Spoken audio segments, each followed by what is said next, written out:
ప్రాంతీయ వ్యత్యాసాలను నిర్మూలించడానికి ప్రభుత్వము ఎలాంటి అంశాలను పరిగణలోకి తీసుకొని ప్రాంతీయ వ్యత్యాసాలు తగ్గించడానికి ప్రయత్నం చేసింది. ఇక్కడ మనకు మొదటి నుంచి మొదలుకొంటే ప్రణాళిక సిస్టంలో భాగంగా భారత ప్రభుత్వం ఎలాంటి అంశాలను వివిధ ప్రణాళికల్లో పొందుపరిచిందో అధ్యయనం చేయడం జరుగుతుంది. అంటే ప్రభుత్వం యొక్క చర్యలుగా వీటిని భావించవచ్చును. ఇక్కడ ఫస్ట్ ఆఫ్ ఆల్ ఏంటి అంటే మొదటి ప్రణాళికలో ప్రాంతీయ వ్యత్యాసాలకు సంబంధించి అసమానతలకు సంబంధించి ఎలాంటి చర్చ జరగలేదు, వాటి గురించి ప్రస్తావన కూడా తీసుకురాలేదు. రెండవ ప్రణాళికలో ఆర్థికాభివృద్ధిని ప్రేరేపించడానికి ప్రయత్నం చేశారు. ఇక్కడ రెండవ ప్రణాళిక తీసుకుంటే రెండవ ప్రణాళికలో 3 అతి ముఖ్యమైన రూర్కెలా, బిలాయ్, దుర్గాపూర్ ఇండస్ట్రీస్ ప్రారంభించారు. ఈ పరిశ్రమల యొక్క స్థాపన వలన ఆ ప్రాంతాలు వేగవంతంగా అభివృద్ధి చెందడం జరిగింది. ఇక్కడ అంటే ప్రభుత్వము డెవలప్మెంట్ యాక్టివిటీస్ను అనుసరిస్తున్నప్పుడు వాటంతట అవిగానే అభివృద్ధి పెరుగుతున్న కొలది మరికొన్ని ప్రాంతాలలో అభివృద్ధి తగ్గిపోతుంది. ఈ విధంగా రెండో ప్రణాళికలో పెట్టుబడుల ఎఫెక్ట్ వలన, సాంకేతిక పరిజ్ఞానం ఎఫెక్ట్ వలన ఆ ప్రాంతాలు ఇందాక పేర్కొన్న ప్రాంతాల అభివృద్ధిని చోటు చేసుకున్నాయి.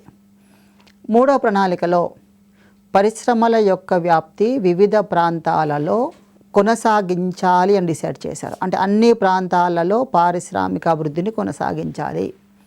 ఇదే సంతులిత ఆర్థికాభివృద్ధి సాధించుట లక్ష్యంతో. అంటే ఈ రెండో ప్రణాళికలో జరిగిన మిస్టేక్ను 3 ప్రణాళికలు కవర్ చేయడం జరిగింది. అంటే అభివృద్ధి ఒకే చోట కాకుండా వివిధ ప్రాంతాలలో ఎక్స్పాన్షన్ చేయడానికి ప్రయత్నం చేయడం జరిగింది. ఈ మనకు డెవలప్మెంట్ ఎకనామిక్స్లో భాగంగా ప్రాంతీయ వ్యత్యాసాల్లో భాగంగా 3వ ప్రణాళిక చాలా కీలకమైంది. ఈ 3వ ప్రణాళికలో పారిశ్రామిక రంగంలో జరిగిన మార్పులన్నింటిని కూడా గమనించి 1968లో జాతీయ అభివృద్ధి మండలి నేషనల్ డెవలప్మెంట్ కౌన్సిల్ వారు ప్రాంతాల డెవలప్మెంట్ కోసమని, ప్రాంతాల యొక్క డెవలప్మెంట్ కోసమని కమిటీలు వేయడం జరిగింది.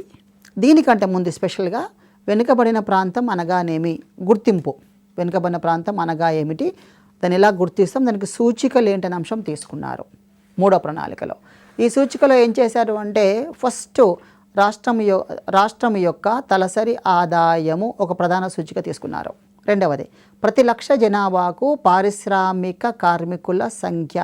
మూడవది జనాభా రాష్ట్ర విస్తీర్ణం ఆధారంగా నిర్మించబడిన పక్కా రోడ్లు. నాలుగవది జనాభా రాష్ట్ర విస్తీర్ణం ఆధారంగా రైల్వే స్టేషన్లు సంఖ్య అండ్ మిగతా అంశాలు పరిగణలోకి తీసుకుని అధ్యయనం చేయడం జరిగింది. ఇవి ఎన్డీసీ వారు, నేషనల్ డెవలప్మెంట్ కౌన్సిల్ వారు సూచించిన 4 సూచికలు. ఈ అన్ని అంశాలను ఆధారంగా చేసుకొని ఈ సూచికల ఆధారంగా ఒక ప్రాంతం డెవలప్ అవుతుందా, డెవలప్ అవడం లేదా అంటే ఈ 4 సూచికలు, ఈ 4 పారామీటర్స్ ఆధారంగానే డెవలప్మెంట్ గురించి చెప్పే అవకాశము ఏర్పడుతూ ఉంటుంది. ఇలా 4 అంశాల ఆధారంగా అధ్యయనం చేశారు. ఆ తర్వాత జాతీయ అభివృద్ధి మండలి వారే 2 కమిషన్లు ఏర్పాటు చేస్తారు.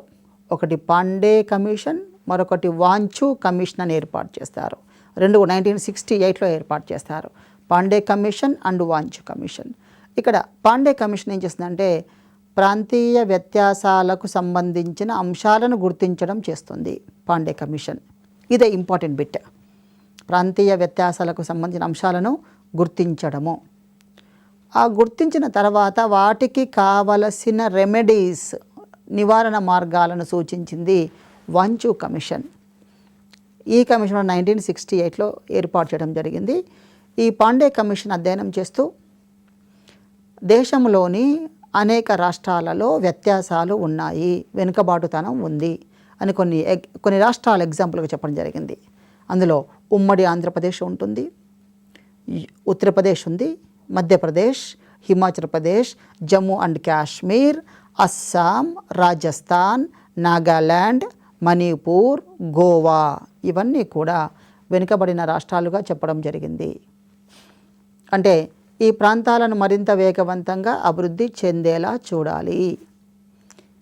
ఆ ప్రాంతాల ఇక్కడ ప్రాబ్లం ఏంటి అంటే రీజనల్ ఇంబ్యాలెన్స్ కాబట్టి ఈ రీజనల్ ఇంబ్యాలెన్సెస్లో ఉన్న రాష్ట్రాలను కవరప్ చేయాలి. అభివృద్ధిని మరింత వేగవంతం చేయాలి. ఇక్కడ మళ్ళీ టెక్నికల్ ఇష్యూ. అభివృద్ధిని వేగవంతం చేస్తున్నప్పుడు అన్ని ప్రాంతాల్లో ఈక్వల్ మెయింటైన్ చేయాలి. ఒక ప్రాంతం పైన ఫోకస్ చేస్తే మరొక ప్రాంతంలో సమస్య రేజ్ అవుతుంది. ఈ విధమైన అంశాలను ఆధారంగా చేసుకుని అధ్యయనము చేయడం జరిగింది. ఈ ఎన్డీసీ యొక్క కమిషన్లో పాండే కమిషన్ 1968లో పాండే అతను ప్రణాళిక సంఘం యొక్క కార్యదర్శి. వెనుకబడిన ప్రాంతాలలో ఉండే అంశాలను కొన్ని సూచికలుగా పేర్కొనడం జరిగింది. ఇతను చెప్పిన అంశాలు ఏమిటి అంటే, పెద్ద నగరాలు పారిశ్రామిక కేంద్రాలకు 80 కిలోమీటర్ల కంటే ఎక్కువ దూరంలో ఉండే ప్రాంతాలు అన్నాడు.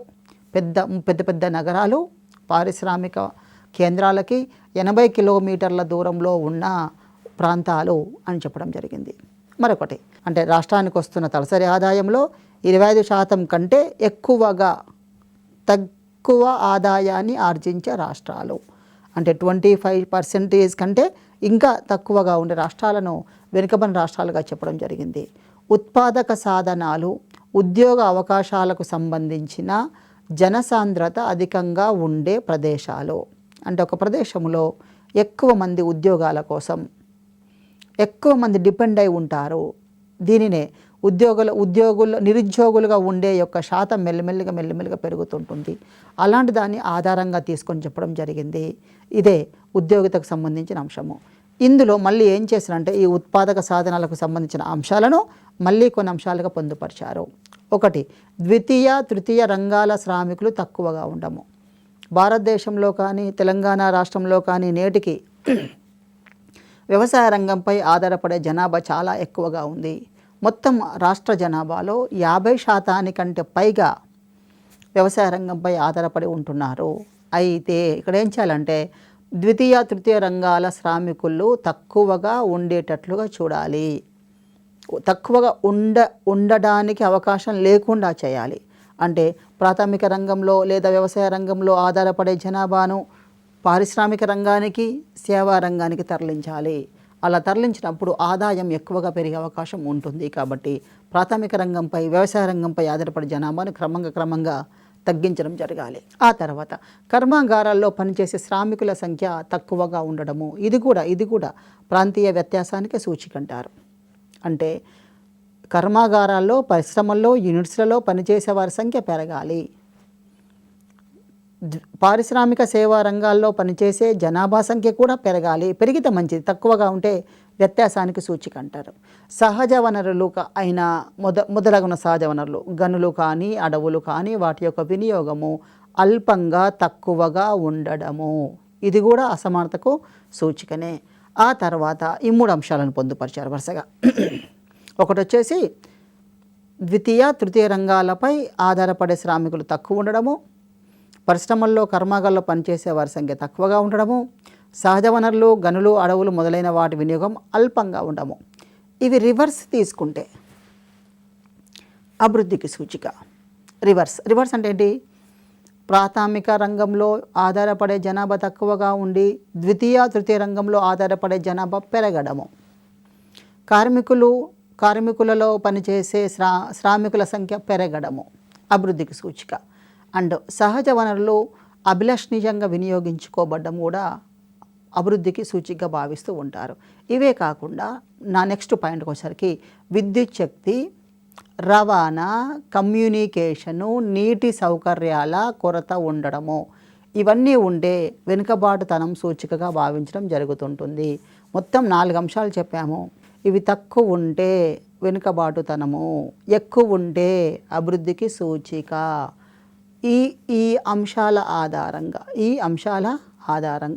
మొత్తం దేశంలో 247 వెనుకబడిన జిల్లాలను గుర్తించడం జరిగింది. 247 జిల్లాలను వెనుకబడిన జిల్లాలుగా గుర్తించడం జరిగింది.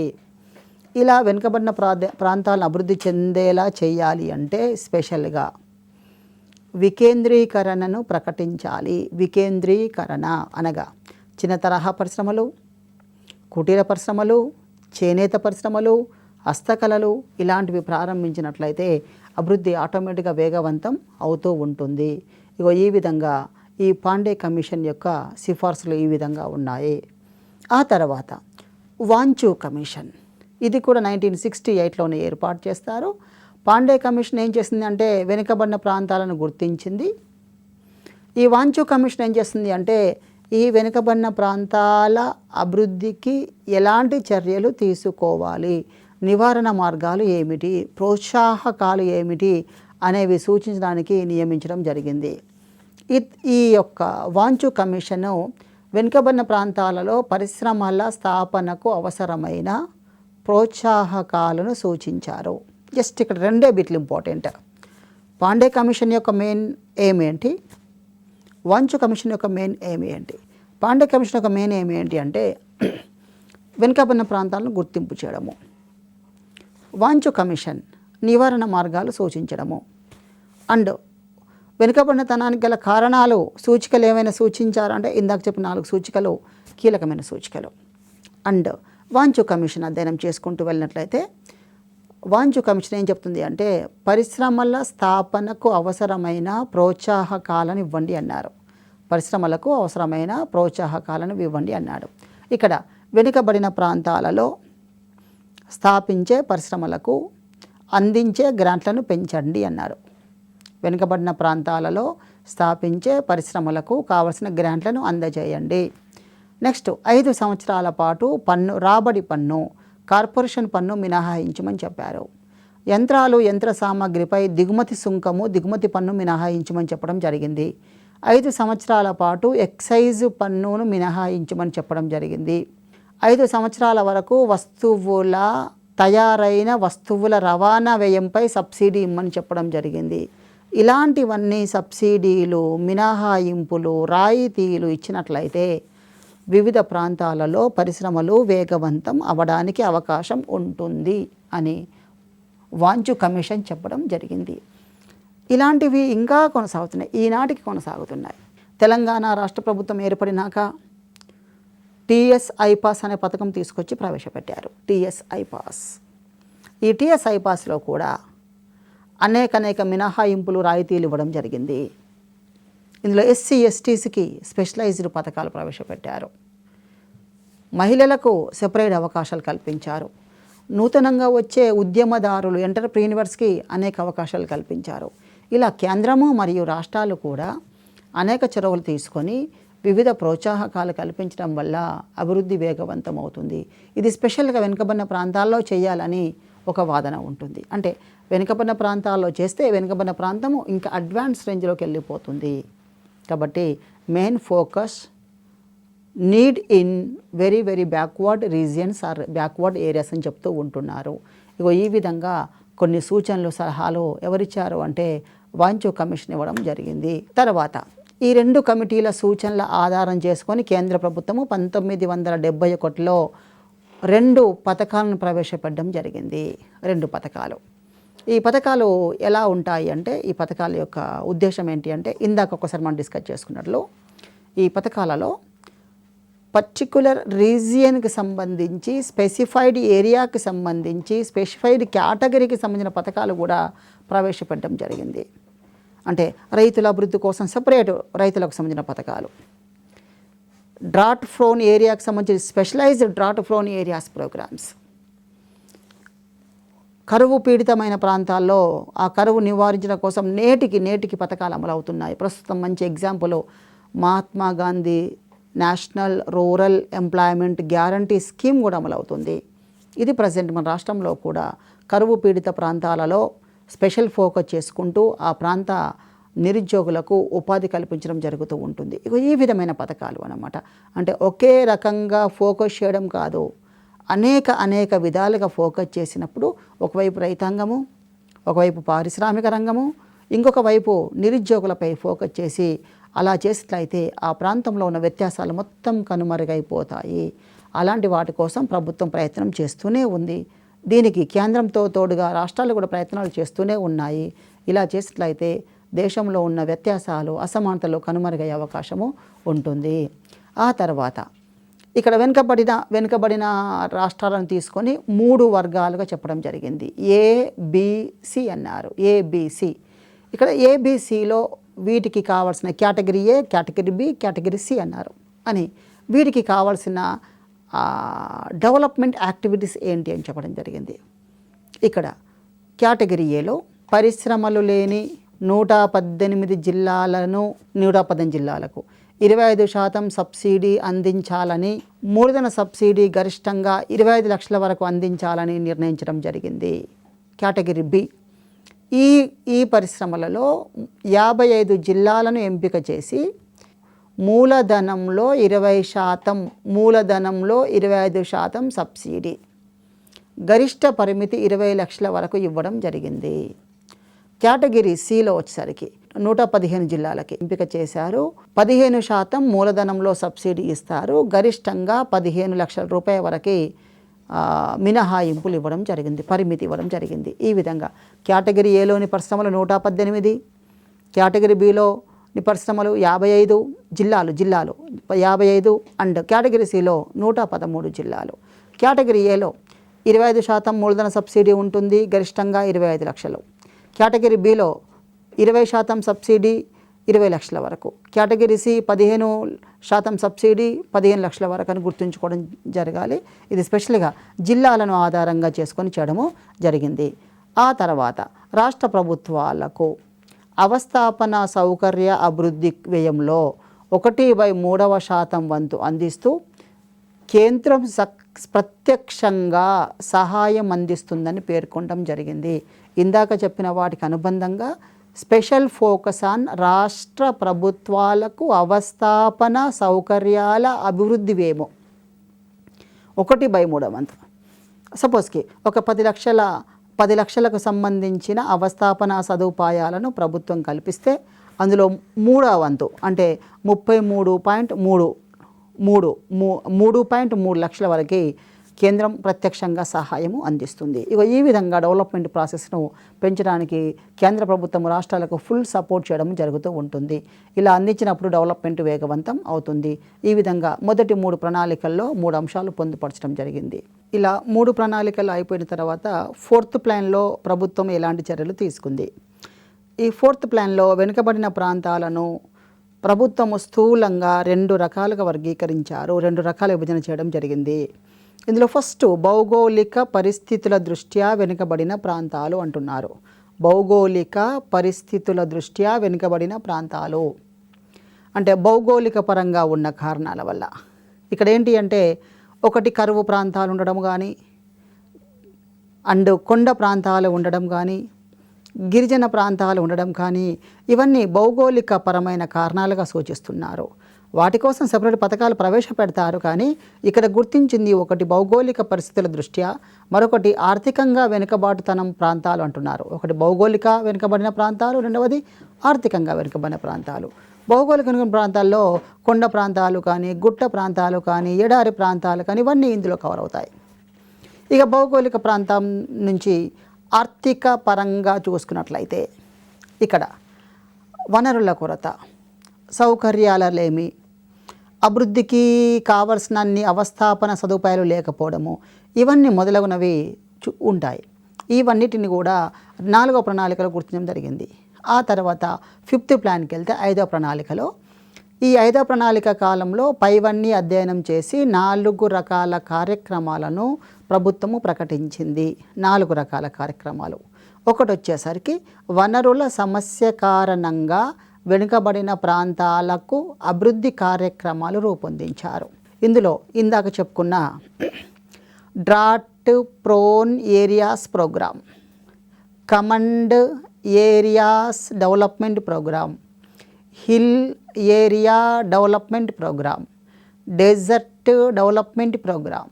బ్రాడ్గా తీసుకుంటే మనకు కనిపించేవి 4 ఉంటాయి. కరువు ప్రాంతాలు, కమండ్ ప్రాంతాలు, పర్వత ప్రాంతాలు, ఎడారి ప్రాంతాలు. ఈ 4 తీసుకొని వాటికి సంబంధించిన పథకాలను ప్రవేశపెట్టడం జరిగింది. రెండవది ఎంపిక చేసిన వర్గాల కార్యక్రమం అంటున్నారు. టార్గెట్ గ్రూప్ ప్రోగ్రామ్స్ అంటున్నారు. ఈ టార్గెట్ గ్రూప్స్ అంటే కొన్ని వర్గాల వారిని టార్గెట్ చేస్తారు.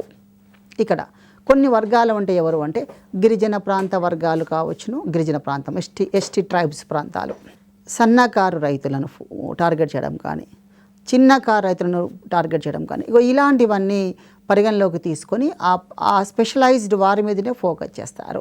వీటి పేరే టార్గెట్ గ్రూప్ ప్రోగ్రామ్స్ అని పిలుస్తుంటారు. దీనిలో ఒక పథకం SFDA ఉంటుంది, small farmers development programme SFDA. ఇంకొకటి MFALA ఉంటుంది, marginal farmers and agriculture labour agency ఉంటుంది, MFALA ఉంటుంది. మరొక పథకం పేరు tribal areas development programme, tribal areas development programme. ఇలాగా ట్రైబ్స్ కోసం ఒక పథకము, చిన్నకారు రైతుల కోసం ఒక పథకము, ఉపాంత రైతుల కోసం మరొక పథకాన్ని ఏర్పాటు చేసి ఈ వర్గాల వారిని టార్గెట్ చేయడం జరుగుతుంది. ఆ తర్వాత నిర్దిష్ట ప్రాంతాల ప్రోత్సాహక కార్యక్రమము, ఇక్కడ దీని ఇంగ్లీష్లో ఏరియా స్పెసిఫిక్ ఇన్సెంటివ్ ప్రోగ్రామ్ అంటారు. ఇక్కడ ఈ ఏరియా స్పెసిఫిక్ ఏంటి అంటే ఒక్కొక్క ప్రాంతానికి ఒక రకమైన రాయితీలు ఇవ్వడము. ఈ రాయితీలు విత్త సహాయమైన రాయితీ ఉంటుంది, మూలధనం పైన సబ్సిడీ ఉంటుంది, రవాణాకు సంబంధించిన సబ్సిడీ ఉంటుంది. ఇలాంటి రాయితీలు ఇచ్చేసి ఆ ప్రాంతం యొక్క అభివృద్ధిని మరింతగా ప్రేరేపితం చేయడం జరుగుతుంది. అంటే ఒక అంశం ఏం చెప్పామంటే భౌగోళిక అంశాలు తీసుకున్నాము, రెండవది గ్రూప్స్ తీసుకున్నాము, టార్గెట్ గ్రూప్ తీసుకున్నాము, మూడవది ఇన్సెంటివ్స్ తీసుకున్నాము, అంటే ఇన్సెంటివ్స్ ఒక్కొక్క ఏరియాకి ఒక రకమైన ఇన్సెంటివ్ కల్పించడము, నాలుగవది ప్రాంతాల అభివృద్ధి కార్యక్రమం అంటున్నారు, కాంప్రహెన్సివ్ ఏరియా డెవలప్మెంట్ ప్రోగ్రామ్ అంటారు, కాంప్రహెన్సివ్ ఏరియా డెవలప్మెంట్ ప్రోగ్రామ్ అని పిలుస్తున్నారు. ఇక్కడ అంటే సమగ్రమైన అభివృద్ధి సాధించాలి అనే ఉద్దేశంతో ఏర్పాటు చేయడం జరిగింది. ఇలాంటివి పథకాలు మొత్తం 4 పథకాలను ప్రవేశపెట్టడం జరిగింది.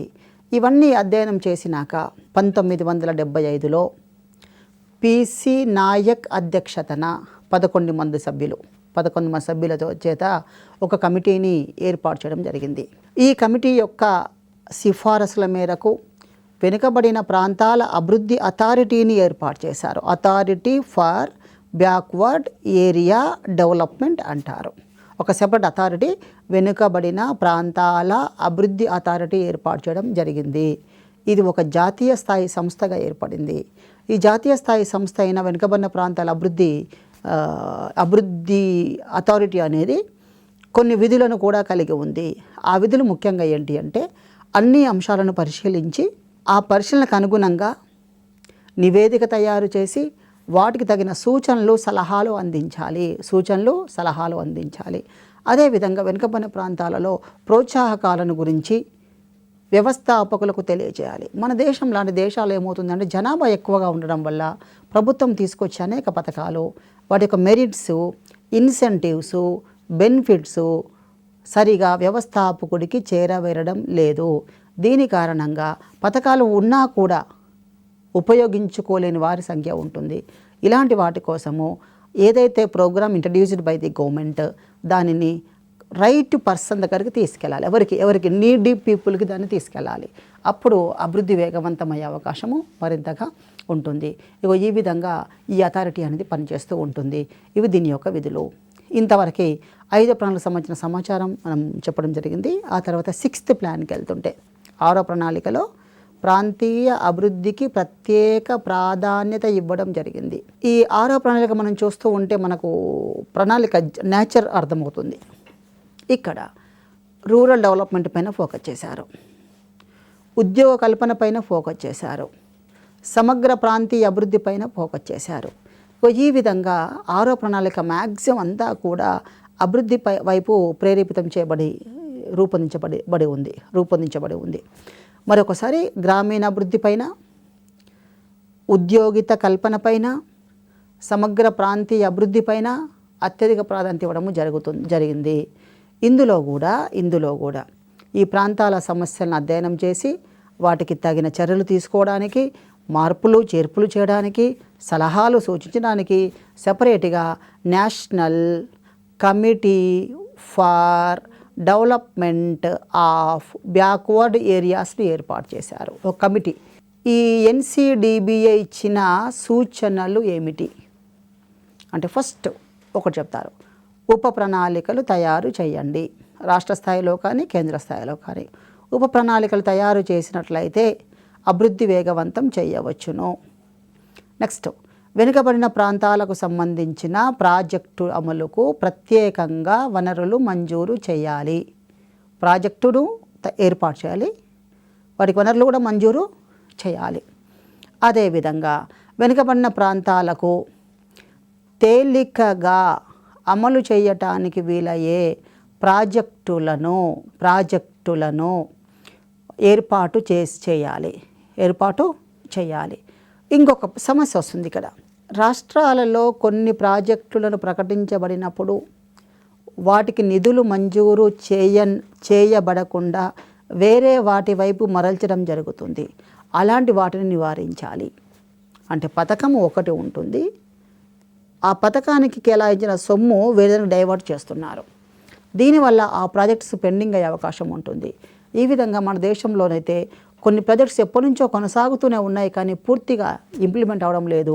ఇలాంటి వాటిని నిర్మూలన చేయాలి. దీనికి రాష్ట్ర ప్రభుత్వాలు కంపల్సరిగా ఒక ఆర్థిక క్రమశిక్షణ అంటారు, ఆర్థిక క్రమశిక్షణను పాటించాలి. అలా పాటించకపోతే వారిపైన చర్యలు కూడా తీసుకోవడానికి సిద్ధంగా ఉండాలి. అలాంటప్పుడు వనరులు ఒక ప్రాజెక్ట్ నుంచి మరొక ప్రాజెక్టుకి, ఒక పరిశ్రమ నుంచి మరొక పరిశ్రమకి డైవర్ట్ అయ్యే అవకాశాలు చాలా తగ్గిపోతూ ఉంటాయి. అదేవిధంగా వెనుకబడిన ప్రాంతాల్లో పనిచేసే ఉద్యోగులకు ప్రోత్సాహకాలు అందించాలి. వారి కుటుంబాలకు కావలసిన విద్య, వైద్య సదుపాయాలు కల్పించాలి. ఆ ప్రాజెక్టులో అమలులో ఏర్పడే సమస్యలను అధ్యయనం చేయాలి. ఏదైనా లోటుపాట్లు ఉంటే వాటిని అధ్యయనం చేయాలి. ఇలాంటివన్నీ సక్రమంగా అమలు చేసినప్పుడు ప్రాంతీయ వ్యత్యాసాలు తగ్గిపోయే అవకాశం ఉంటుంది. అంటే అక్కడ ప్రాంతీయ వ్యత్యాసాల కారణంలో ఉద్యోగులు కూడా కారణమవుతున్నారు. ఎందుకంటే వెనుకబడిన ప్రాంతాల్లో ఉద్యోగులు వెళ్ళి పనిచేయడానికి సిద్ధంగా ఉండడం లేదు.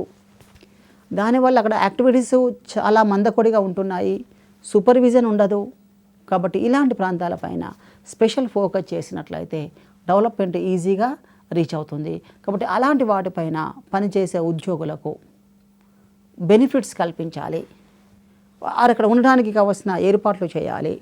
అంటే ఉద్యోగిత అంతా కూడా అక్కడే కాన్సన్ట్రేట్ చేసినట్లయితే డెవలప్మెంట్ సాధించే అవకాశము ఉంటుంది. ఈ విధమైన అంశాలను పొందుపరచడం జరిగింది. ఈ ప్రణాళిక తర్వాత 7వ ప్రణాళికకు ఎంటర్ అవుతాము. ఈ 7వ ప్రణాళికలో ఏం చెప్పారంటే, ఒక ప్రాంతం యొక్క ఆర్థిక స్థాయి అనేది ఒక మంచి శక్తిగా మార్చే అవకాశాన్ని ప్రేరేపించాలి. మానవ వనరులు ఉన్నాయి, ఈ మానవ వనరులు సరైన విధానంలో ఉపయోగించుకోబడాలి. వ్యవసాయ ఉత్పాదకతను కూడా పెంచడానికి ప్రయత్నం చేయాలి. ఇలాంటివన్నీ చేసినప్పుడు ఆ ప్రాంతాల మధ్య ఉండే వ్యత్యాసాలు తగ్గిపోతూ ఉంటాయి.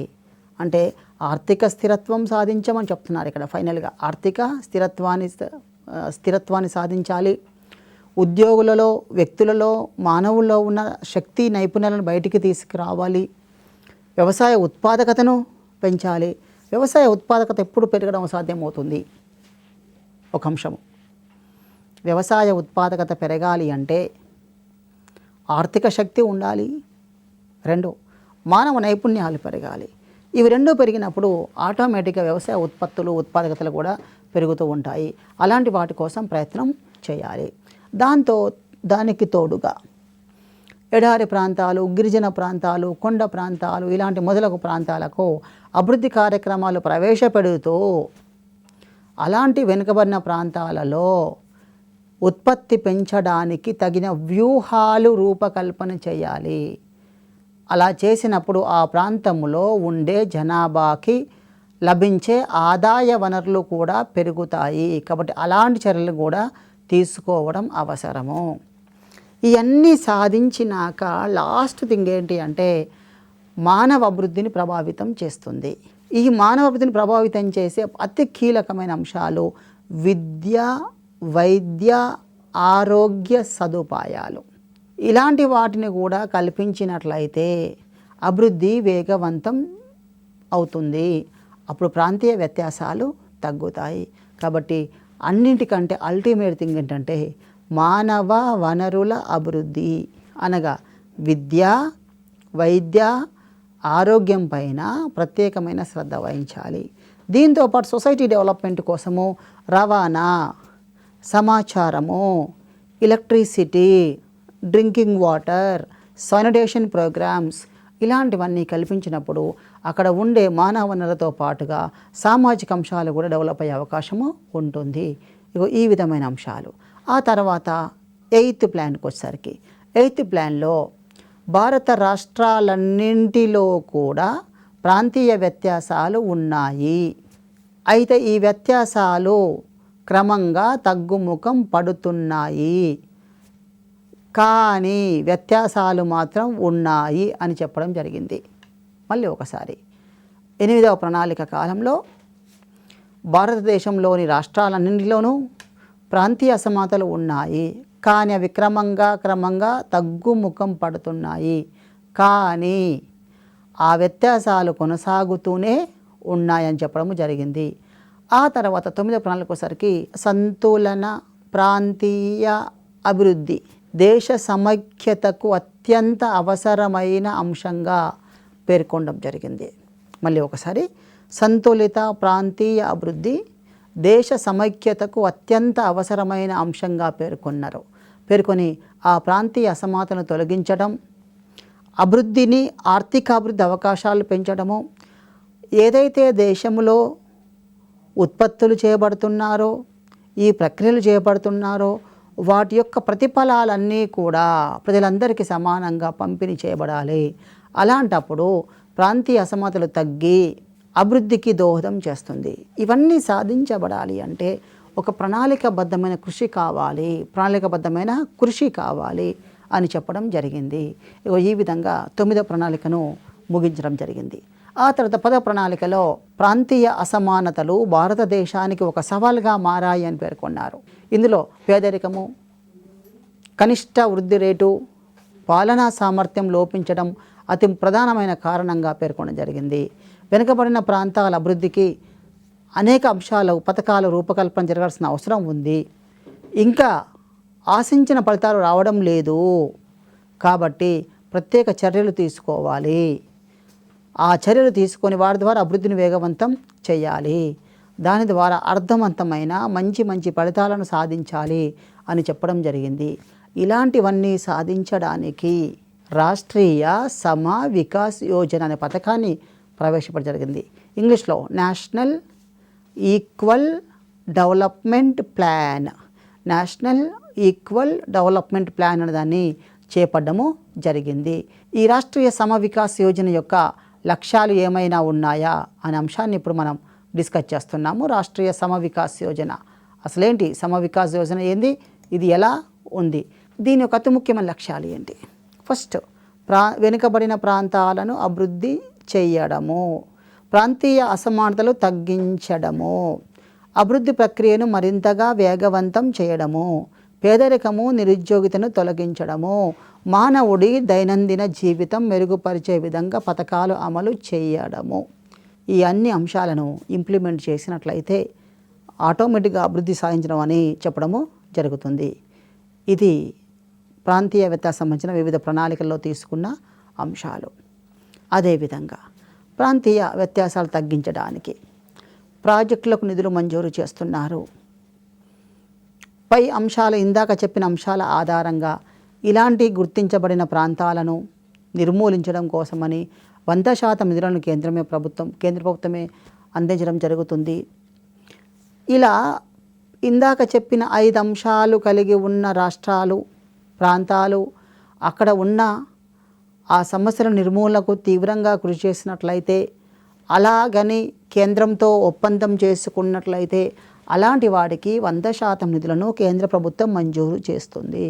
ఇలా చేయడం వల్ల ప్రాంతీయ వ్యత్యాసాలు తగ్గుముఖం పడతాయి.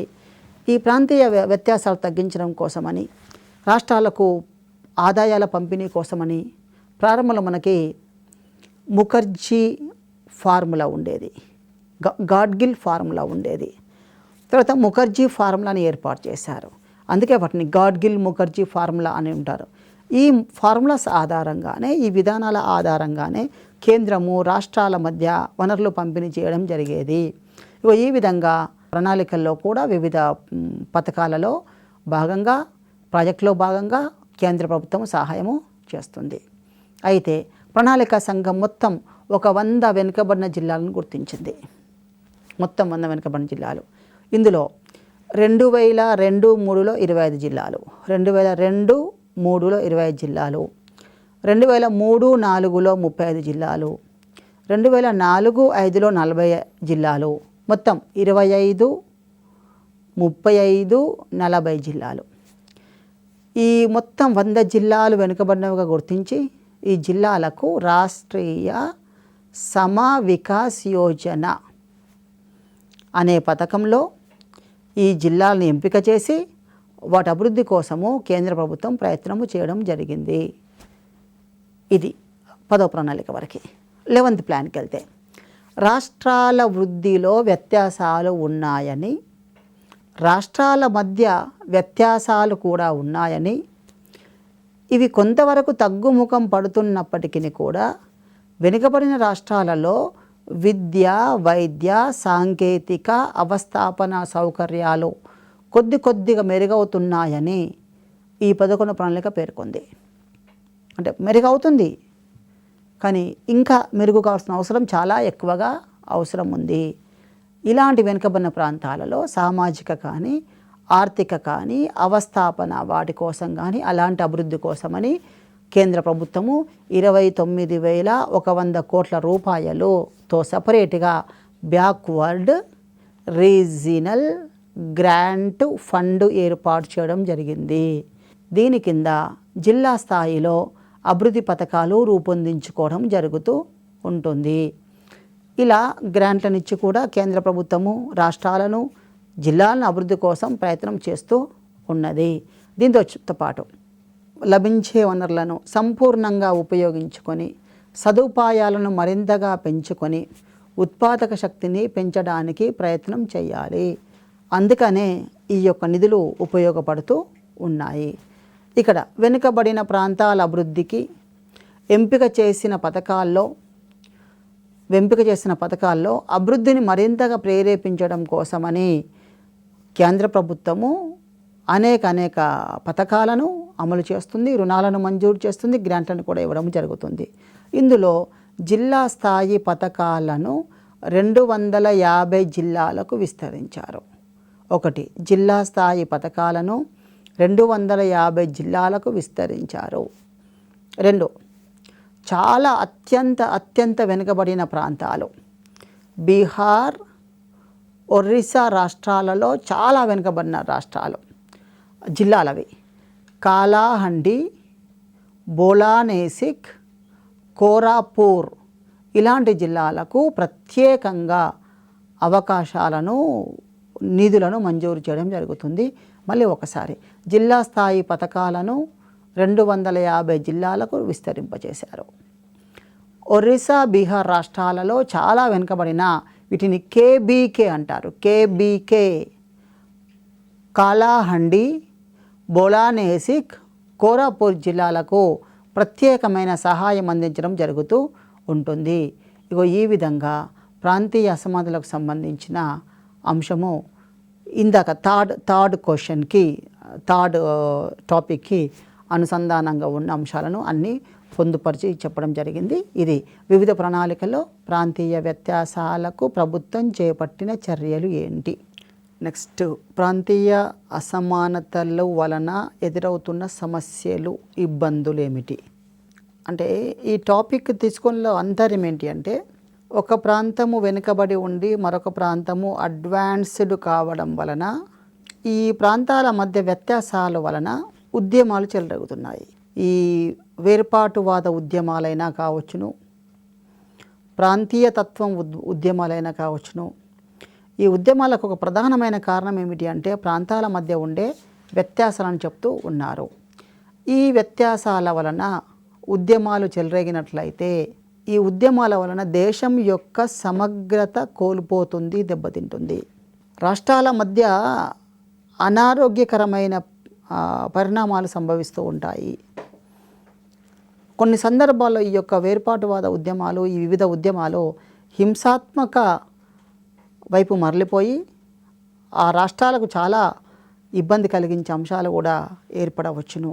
కాబట్టి ప్రాంతాల మధ్య వ్యత్యాసం ఉండడం ఎట్టి బస్సులో కూడా మంచిది కాదు.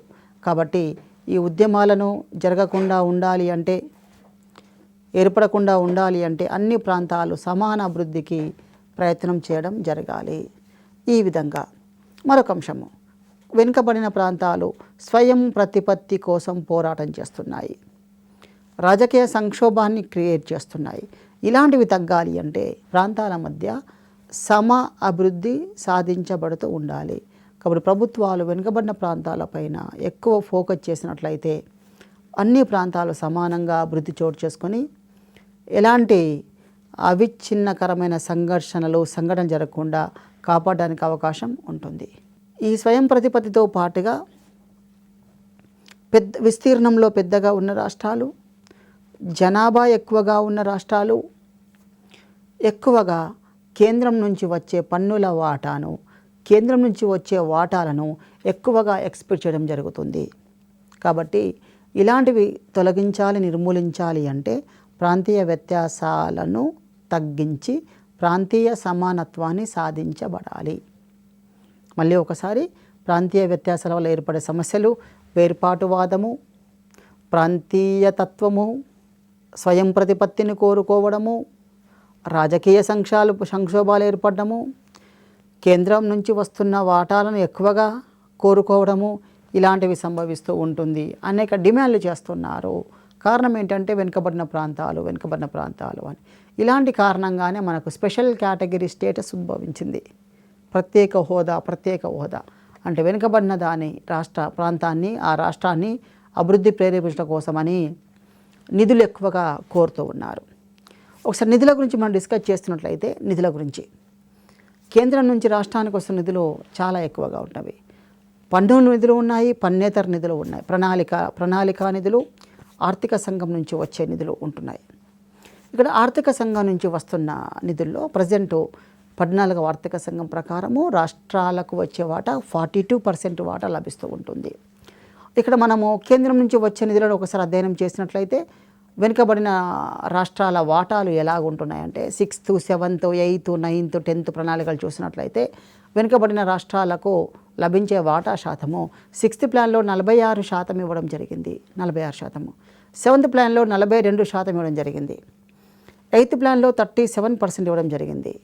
9th ప్లాన్లో 38% ఇవ్వడం జరిగింది. 10th ప్లాన్లో 36% ఇవ్వడం జరిగింది. అంటే ఈ విధంగా వివిధ ప్రణాళికల్లో కూడా వెనుకబడిన ప్రాంతాల అభివృద్ధిని దోహదం చేసే అంశాలను ప్రేరేపించాల్సిన అవసరం ఉంటుంది. అంటే ఆ రాష్ట్రాలకు లభించే వాటాలు కూడా ఇంకా పెంచాల్సి ఉంటుంది. అయితే ఇక్కడ మనం గమనించినట్లయితే, ఇందాక చెప్పిన అంశాలు గమనించినట్లయితే 6 నుంచి 10 ప్రణాళికలు తీసుకున్నప్పుడు హైయెస్ట్ 6వ ప్రణాళికలో 1980-85 6వ ప్రణాళిక కాలము, ఈ 6వ ప్రణాళికల కాలంలో 46% వాటా ఇచ్చారు. 46% వాటా ఇవ్వడం జరిగింది. ఈ వెనుకబడిన ప్రాంతాలకు వచ్చిన బదిలీలు మొత్తం అమౌంట్ ఎంత అంటే 7,590 కోట్ల నిధులు ఇవ్వడం జరిగింది. ఇక్కడ అమౌంట్ పెరుగుతుంది కానీ శాతం తగ్గుతుంది. అమౌంట్ పెరుగుతుంది, శాతం తగ్గుతూ ఉంటుంది. ఇగో ఈ విధంగా ఈ వెనుకబడిన ప్రాంతాల వలన వ్యత్యాసాలు పెరగడం వలన ప్రభుత్వాలపై పడే భారం కూడా పెరుగుతూనే ఉంటుంది. ఇక్కడ స్పెషల్గా ఈశాన్య పాలిత రాష్ట్రాలు తీసుకుంటే, ఈశాన్య పాలిత రాష్ట్రాలు తీసుకున్నట్లయితే ఈ ఈశాన్య పాలిత రాష్ట్రాలు చాలా చాలా చాలా వెనుకబడి ఉన్నాయి.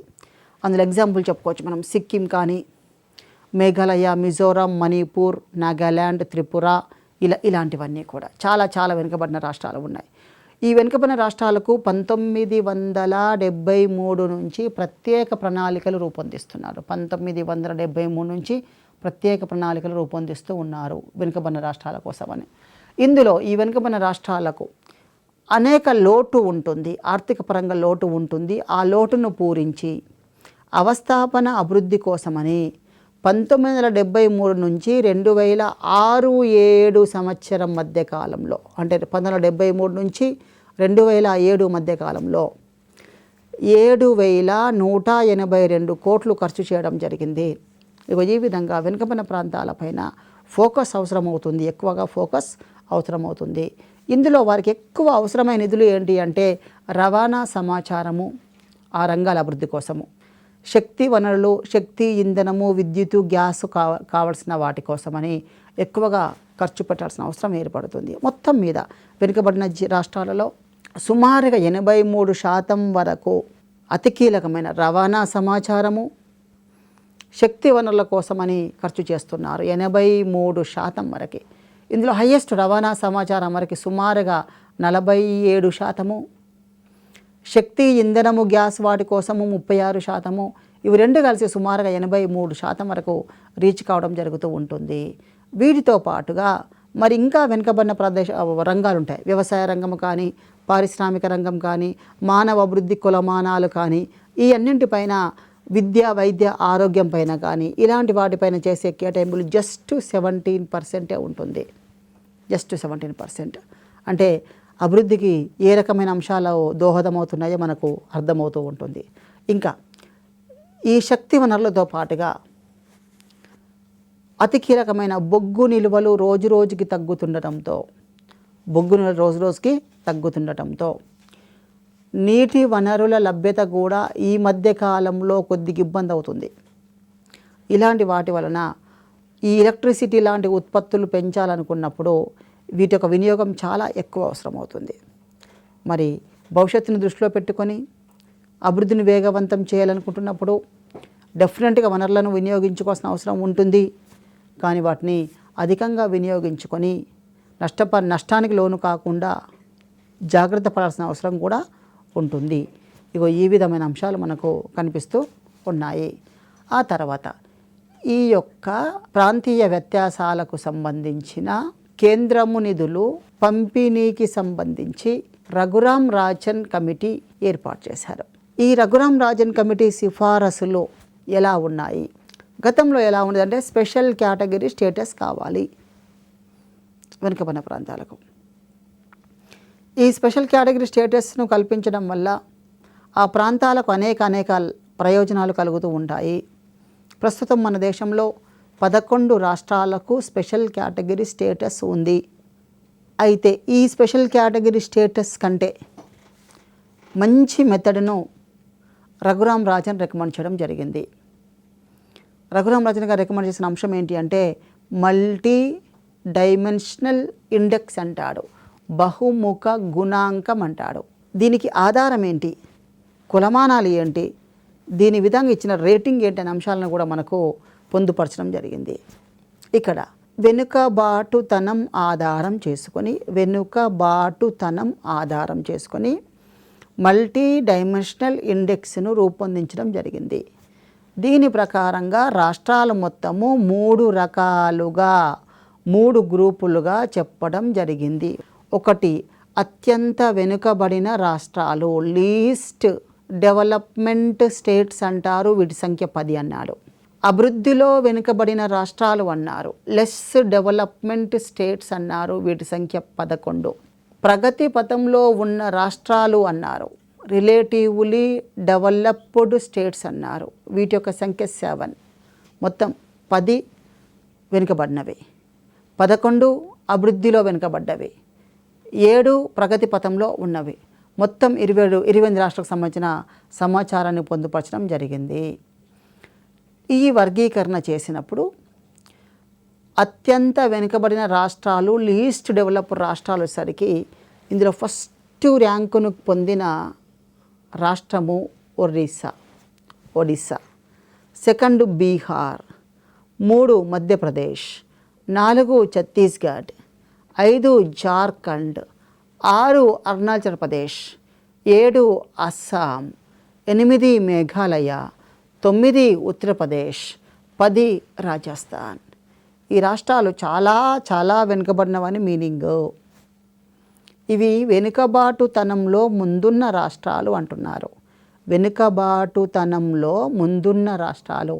ఈ వెనుకబాటుతనము లేదా మల్టీ డైమెన్షనల్ ఇండెక్స్లో ఫస్ట్ ర్యాంకు పొందినది ఏది అంటే మొదటి ర్యాంకు పొందినది ఒడిస్సా, సెకండ్ బీహార్, 3వది ఎంపీ. ఇలా గుర్తుంచుకోవాలి. ఒరిస్సా, బీహార్, మధ్యప్రదేశ్.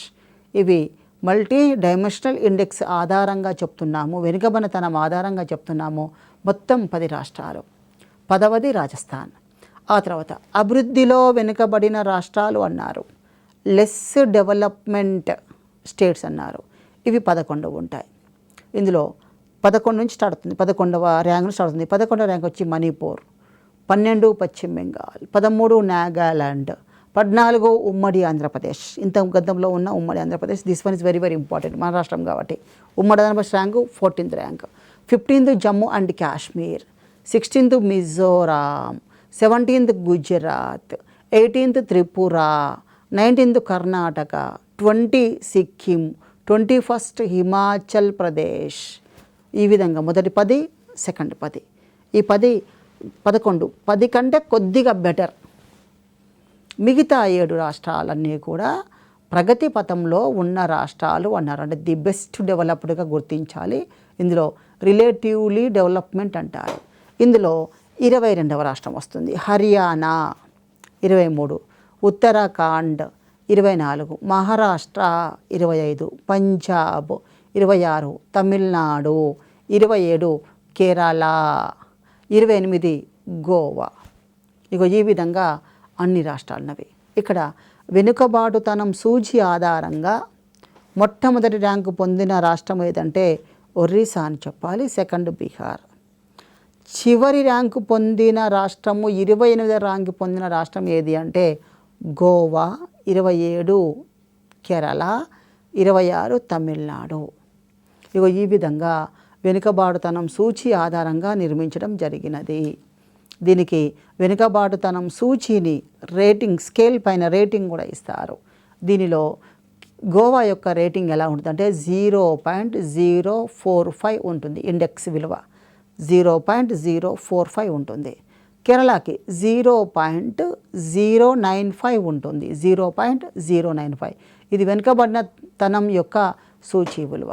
ఇందులో మన రాష్ట్రం యొక్క విలువ వచ్చేసరికి, ఉమ్మడి ఆంధ్రప్రదేశ్ యొక్క విలువ వచ్చేసరికి 0.521 ఉంటుంది. 0.521 మన యొక్క విలువ ఉంటుంది. ఇక చాలా వెనుకబడిన రాష్ట్రము, చాలా లీస్ట్ డెవలప్డ్ రాష్ట్రం ఏదంటే ఒరిస్సా.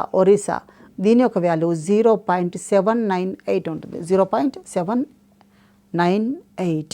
ఇగో ఈ విధంగా రఘురాజన్ యొక్క లిస్టు ఈ విధంగా ఉంది అండి. ఇందులో బెస్ట్ స్టేట్గా గోవా కనబడుతుంది. చాలా లీస్ట్ స్టేటస్లో ఉన్న స్టేట్ వచ్చరికి ఒరిస్సా కనబడుతుంది.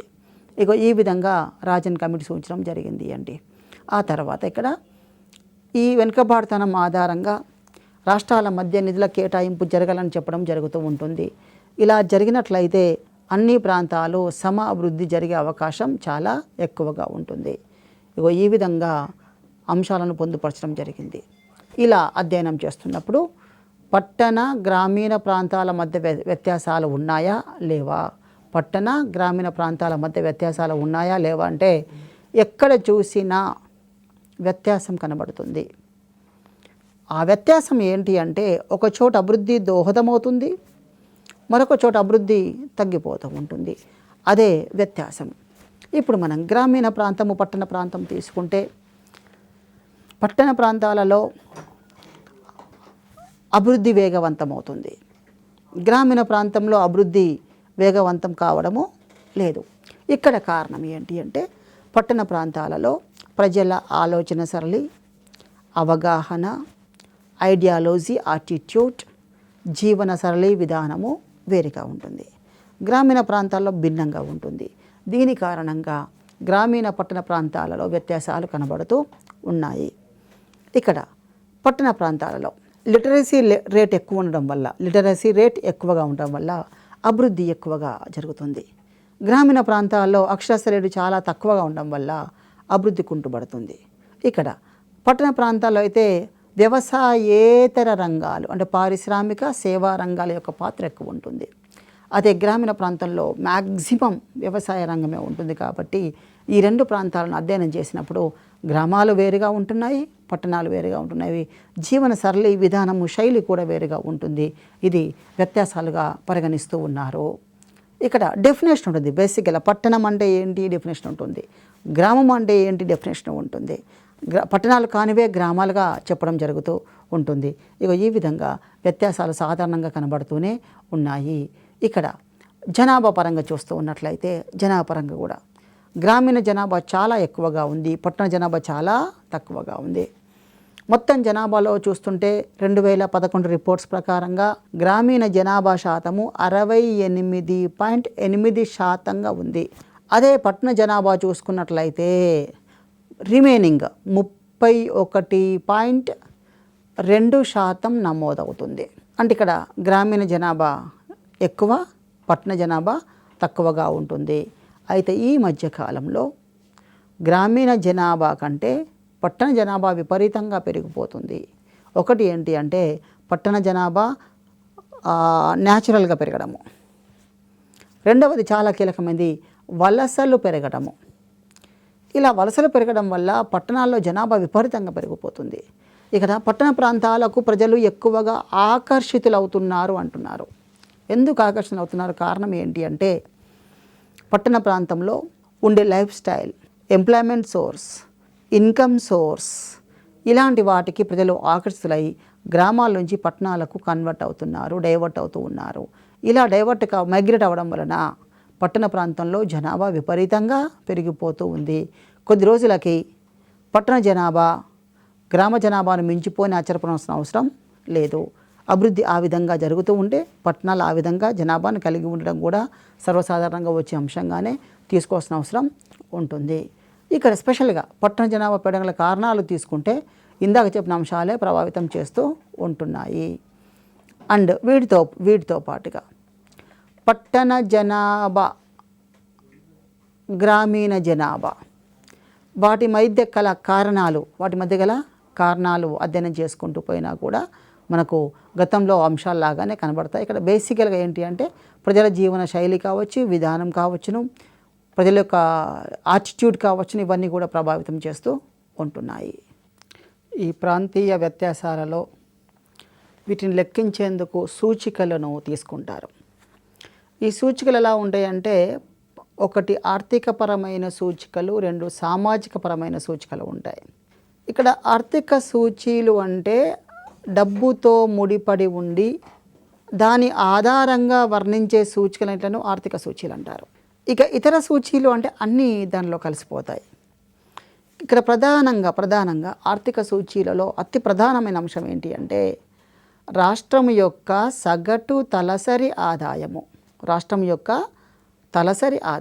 కంట్రీలోని స్టేట్స్ అన్ని క్లబ్ చేసి చూసినప్పుడు కొన్ని రాష్ట్రాలలో తలసరి ఆదాయం చాలా ఎక్కువ ఉంటుంది, కొన్ని రాష్ట్రాల తలసరి ఆదాయం చాలా తక్కువ ఉంటుంది.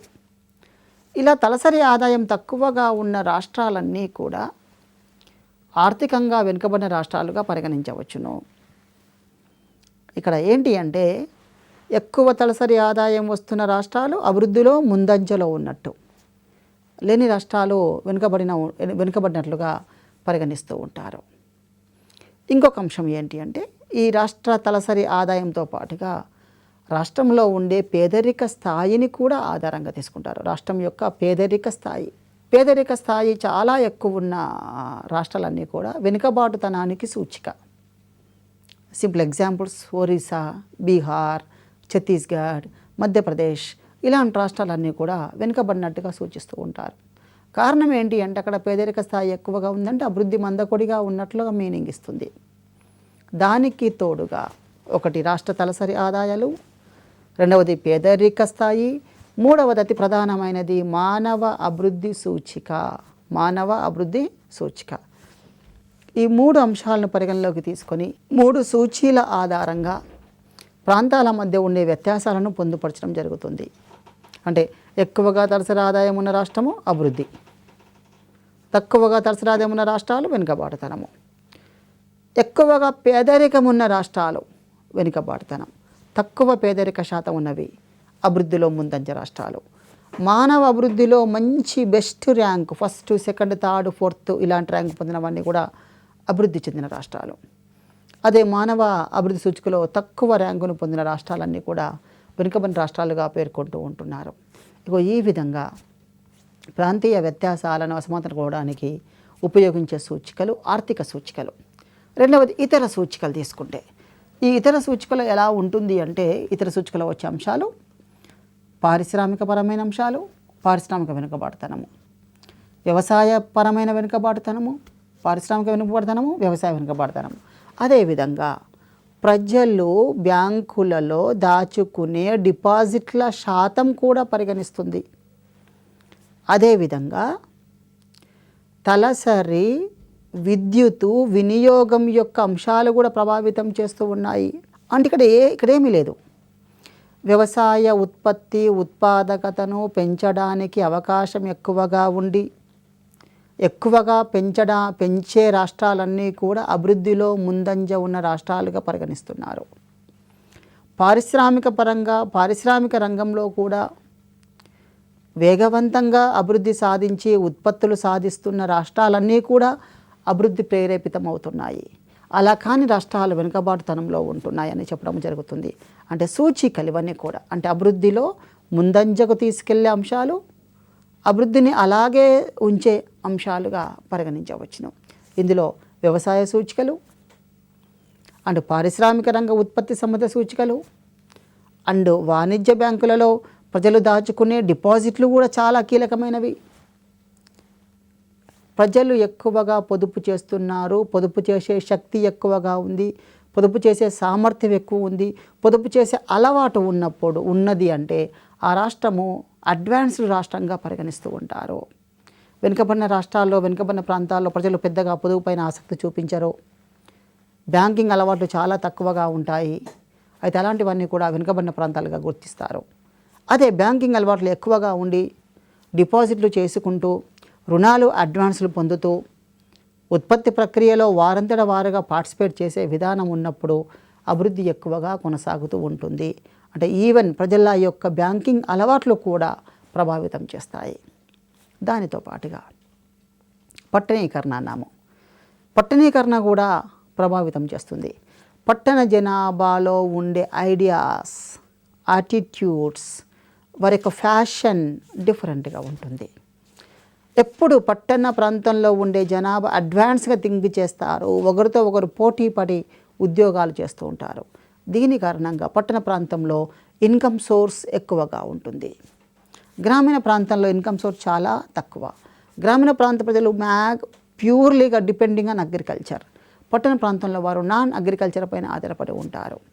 ఈ విధంగా వ్యవసాయ రంగము అండ్ పట్టణ ప్రాంతాల్లో ఉన్న వ్యవసాయేతర రంగాల వల్ల ఈ ప్రభావితాల వలన ఒక ప్రాంతం వేగవంతంగా అభివృద్ధి చెందే అవకాశం చాలా ఎక్కువగా ఉంటుంది. ఇలాంటి వాటిని కూడా పరిగణలోకి తీసుకొని ప్రాంతీయ వ్యత్యాసాలను అంచనా వేయడం జరుగుతూ ఉంటుంది. ఇక్కడ తలసరి విద్యుత్ శక్తి వినియోగ స్థాయి కూడా వెనుకబాటుతనాన్ని సూచిస్తుంది. అంటే ఒక రాష్ట్రంలో కొన్ని కుటుంబాలు విద్యుత్తును చాలా తక్కువ కన్స్యూమ్ చేస్తున్నాయి, ఎలాంటి విద్యుత్ సంబంధిత పరికరాలు వాడడం లేదు అంటే ఆ ప్రాంతం వెనుకబడి ఉన్నట్లుగా సూచిస్తారు.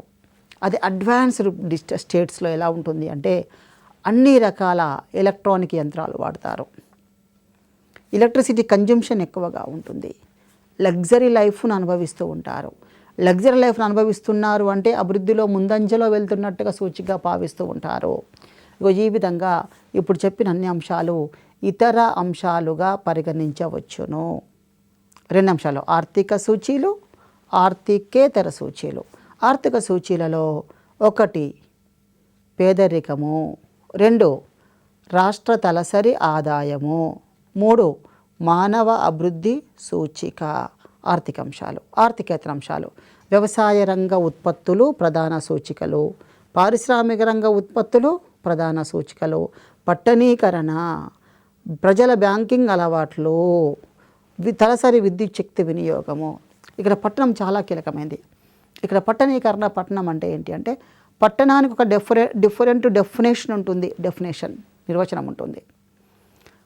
నిర్వచనం ఏంటి అంటే కనీసము ఒక ప్రాంతములో 5,000 మంది జనాభా నివసిస్తూ ఉండి సగటున జనసాంద్రత 400 కంటే ఎక్కువగా ఉండి ఆ ప్రాంతంలో ఉండే పురుష జనాభాలో 75% కంటే ఎక్కువ మంది వ్యవసాయేతర రంగాలపై ఆధారపడి ఉన్నట్లయితే ఆ ప్రాంతాన్ని పట్టణమని పిలుస్తున్నారు. ఇదే అభివృద్ధిని సూచిస్తుంది. ఇక్కడ అభివృద్ధిని ఏంటి అంటే 75% పురుష జనాభాలో 75% అంతకంటే ఎక్కువ మంది వ్యవసాయేతర రంగాలపై ఆధారపడి జీవనోపాధి గడుపుతున్నారు. అంటే ఇక్కడ వ్యవసాయం కంటే వ్యవసాయేతర రంగం అడ్వాన్స్లో ఉందని సూచిక.